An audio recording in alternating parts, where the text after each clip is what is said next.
Professor, I have a question from chapter 7, verse 189. 189? That's right. Chapter 7. 189. A'udhu billahi minash shaitanir rajim. This is Surah Al-A'raf, verse number 189. قُلْ لَا أَمْلِكُ لِنَفْسِي نَفْعًا وَلَا ضَرًّا إِلَّا مَا شَاءَ اللَّهُ وَلَوْ كُنْتُ أَعْلَمُ الْغَيْبَ لَاسْتَكْثَرْتُ مِنَ الْخَيْرِ وَمَا مَسَّنِيَ السُّوءُ إِنْ أَنَا إِلَّا نَذِيرٌ وَبَشِيرٌ لِقَوْمٍ يُؤْمِنُونَ.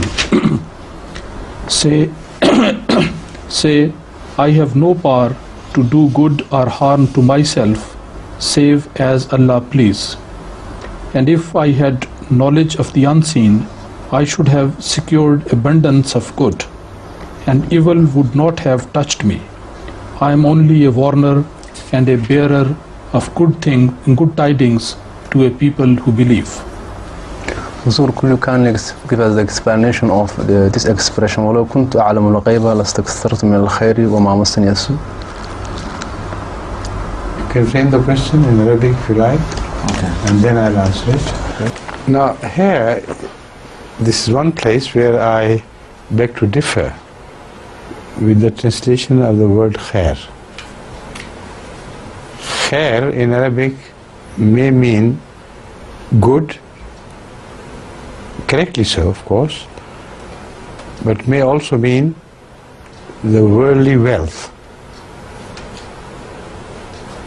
Now here, to confine it to the meaning of good in the first sense is apparently wrong, because Ahmad sallallahu alaihi wasallam, despite not being the master of the ghaib, of the unseen, had all the good to himself.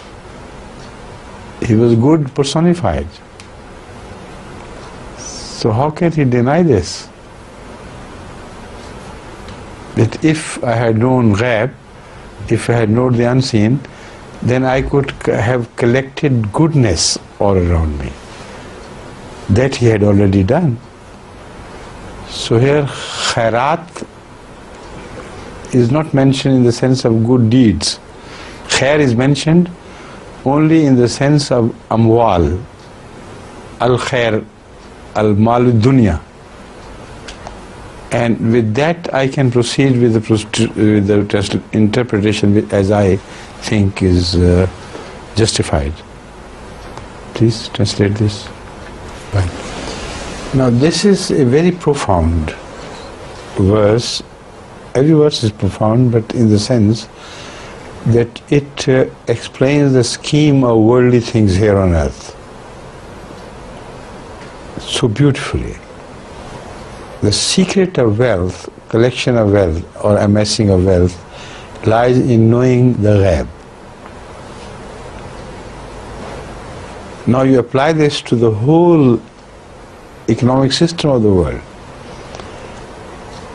If anyone knows today what is going to happen to some currency or some real estate or some other commodities, he can immediately act accordingly, either amass those things or get rid of those things.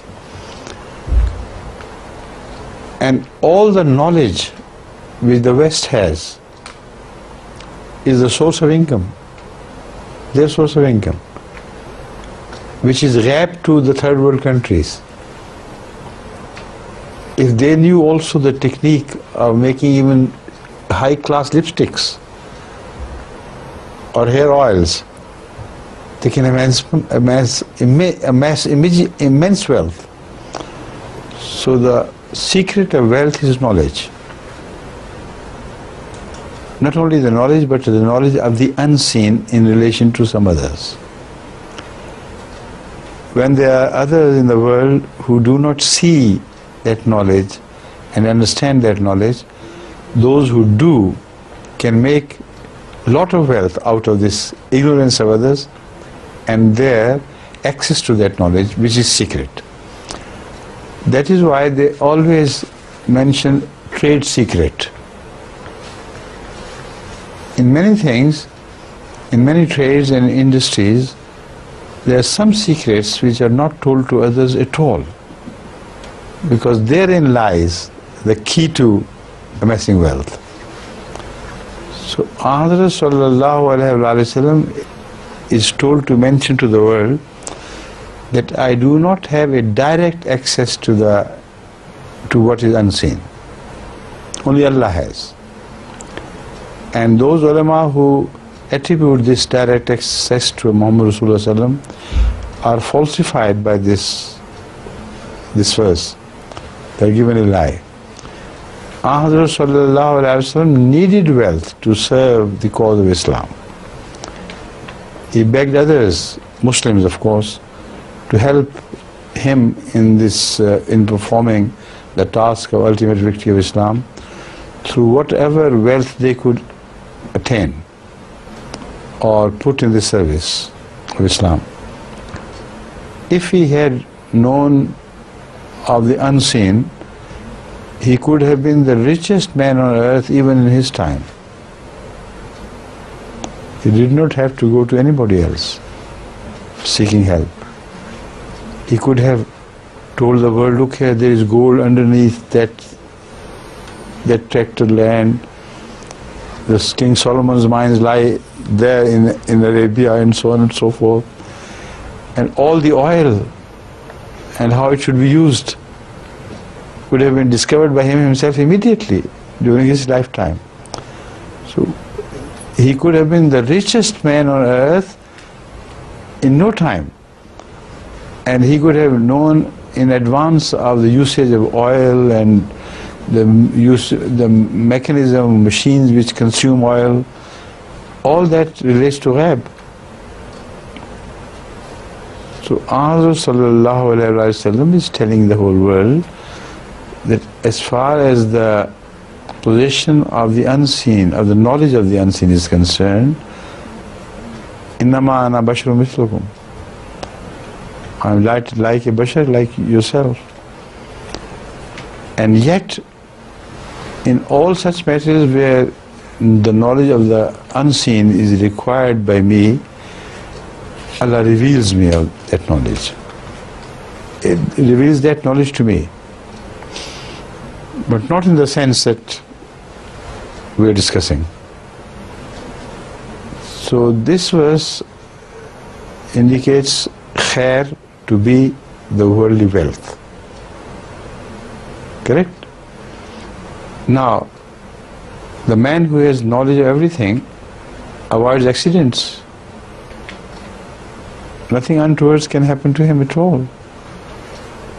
While Hazrat Muhammad Rasulullah sallallahu alaihi wasallam and his companions met with accidents many a time, and they did not know the movement of the armies of the enemy, and many such things remained unknown to them, which could have avoided trouble if known. So this verse is simple and plain regarding both these issues. Thank you. Understand? It was Abdul Rahman who asked this question. Thank you. Please. So you could have indicated how such machines can be made with internal combustion engine, motor cars, aeroplanes, jet aeroplanes, who fly at twice the speed of light and even more. This is ghaib. He should have known this ghaib and should have told the world how to make best use of the oil discovered underneath Saudi Arabia. These things also should be added to. Another thing should be added to this, that the ghaib which was revealed to Hazrat Muhammad Rasulullah sallallahu alaihi wasallam also related to the discovery of oil and the minerals. وَأَخْرَجَتِ الْأَرْضُ أَثْقَالَهَا is a specific verse which I have in mind. And also it related, the ghaib related to the discovery of Americas. Also it related to the time when these flying machines will have been invented. All this is mentioned to prove that he has a link with someone who knows. But when the time will come, the time was to come, only then these things would be revealed. And the people of that age would be amazed at looking at the verses of the Quran, which will become understood only when these things happen. So, ghaib he does possess, in the sense that God bestowed that ghaib upon him, which also mentioned the material advancement of the world and the discoveries of such things as were unthinkable by the Arabs at that time. But the Quran never told him how to make a flying machine.